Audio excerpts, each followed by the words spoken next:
Whoever it is that you're dealing with the Seven of Swords energy right in here, it looks like this person right in here, no?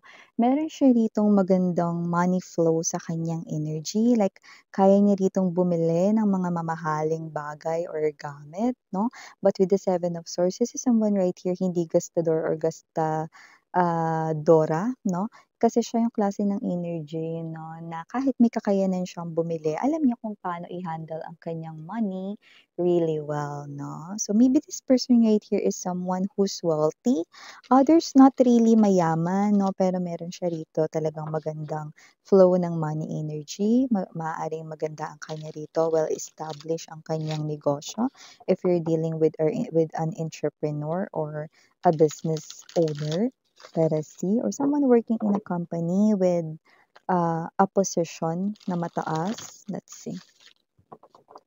Pero ano very humble, no, yung energy niya. I love it. Let's see.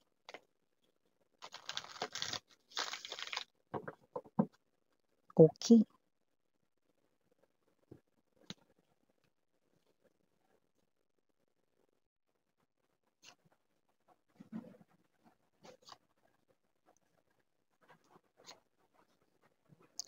Oh.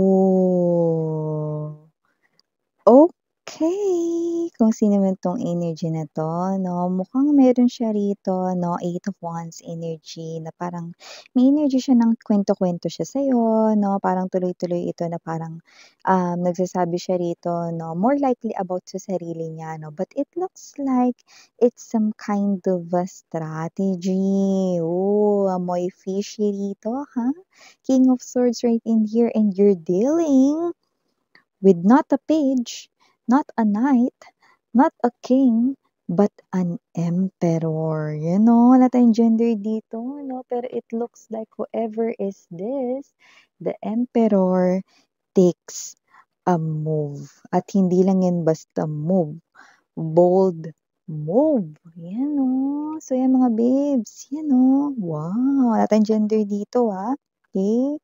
Just take only what resonates. We have here the Six of Coins, the Page of Cups. I knew it. Three of Cups energy. Six of Cups energy. This is why this person here is doing this. You know, I love it. Magiging ganito yung energy mo. Two of Swords energy. Ace of Swords. Five of Wands. Let's see why. Oh, yan o. Ang taray, ang ganda, ang ganda, ang ganda guys. Ang ganda. So, hi and hello there, collective. My name is Yan. Welcome new subscribers, returning Eastern buyers. Thank you so much sa inyong walang sawang love for me. At kung hindi niyo pa alam mga babes, main channel tayo, ang The High Priestess. Ang link niyan down below sa description box. So if interesado, i-click lamang yung link na yan at kayo mapupunta doon at araw-araw ay nag-upload din tayo ng collective readings for all signs there. At kung hanap ninyo ay readings for zodiac sign, meron din tayo doon. Yeah. Okay? So, just take only what resonates. And yes, wala tayong gender dito, babae, lalaki, LGBT. Pwede magpalit-palit ang mga roles kasi general reading ito. And at the end of the day, lahat ay may free will. Like, it's up to you kung gusto nyo i-claim ang mga mensahe or hindi, no? Sa iba, pwedeng ito ay nangyari na, no? Sa iba, nangyayari na ngayon. Sa iba, ay mangyayari pa lang. Timeless. It is, no? So, kung sino man 'tong energy na 'to, no, strategy na pala rito yung pakuwento-kuwento sa inyo, no. This person right in here is someone who appears to be the emperor, taking a bold move right in here, no. Look at that. See, this person right here might be good-looking, malakas ang appeal, no, charming. Look at that. This person here is holding that chalice, no, and it appears to be someone who is new love para sa inyo. New person ito, no? At wala ditong amoy lupa, amoy lumang ex. Brand new energy yarn. Kung sino man 'yan mga babes 'no, strategy niya pala rito yung pakuwento-kuwento. Ano ba yung kinukuwento niya Miss 'yan? Six of coins right in here and the page of cups 'no. Yung mga kinukuwento niya ay about sa kanyang self, 'yan 'no. Ito ay possible na mga, achievement niya or yung mga magagandang qualities niya 'no. Hindi mo alam yun pala ay strategies mga babes 'no.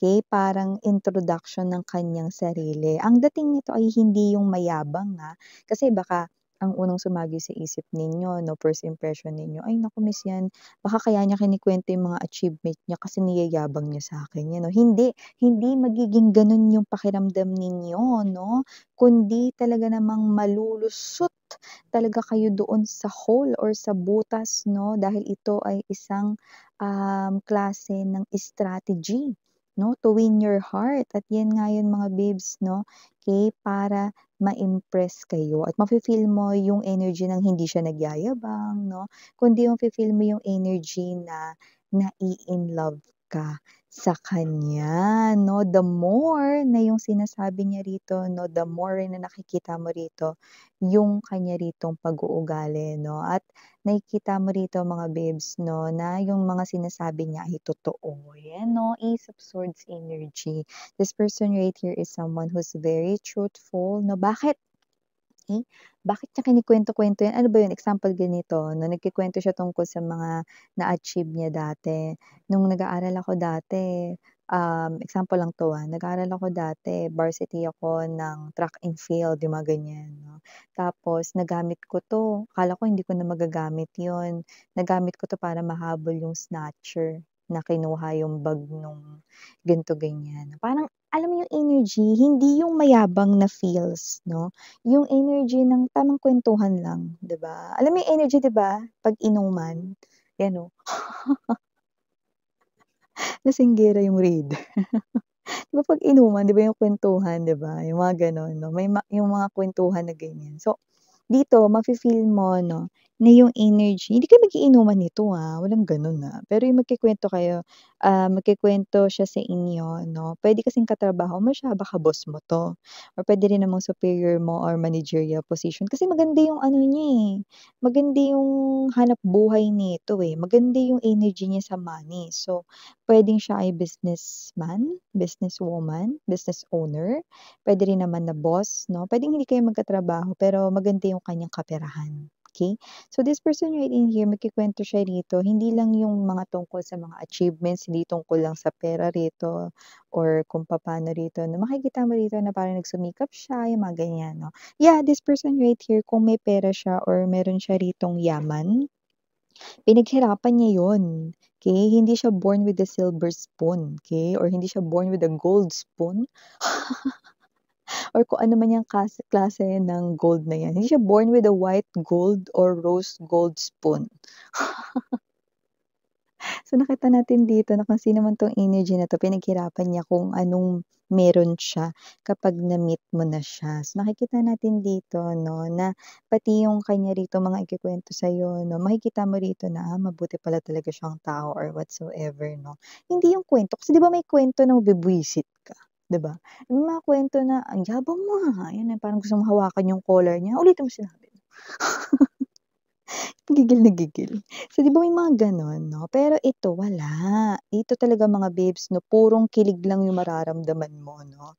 Okay, yung parang habang nag-uusap kayo 'no, 'yan. So, ibig sabihin, okay, nangyayari or natutupad yung kanya ritong goal 'no, yung target goal niya rito na ma-impress kayo.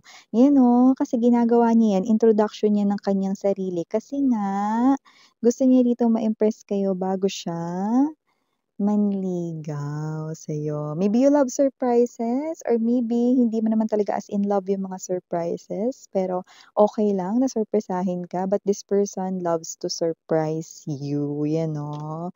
At doon sa inyong courtship stage 'no, sa ligawan stage ninyo 'no, dun sa tinatawag na flirty stage or landian stage 'no, nakikita ko dito na makakatanggap ka ng mga surprises 'no, at kung akala mo hanggang dun lang yun, yung 'pag sinagot mo na siya or naging kayo na, mawawala na yung mga pa-surprise na ganyan, nagkakamali ka. Kasi kung akala mo wala na, meron pang mga kasunod yan, 'no? So yung mga babes nakikita natin dito na kung sino man 'tong energy na 'to 'no, very respectful rin siya sa mga taong mahal mo, sa mga friends mo, sa family mo right here 'no. Alam mo yung energy, I'm seeing someone here 'no, 'pag umenter siya rito sa door ninyo 'no, very magalang kahit hindi mo sabihin na, "Oh, papasok yung ano, jupatos mo, Uy, hubarin mo yung jupatos mo, hindi na kailangan mga bes 'no, dahil magkukusa siya 'no, kahit na ano pang narating niya rito sa life, kahit na boss mo pa yun or whatsoever, very respectful 'no.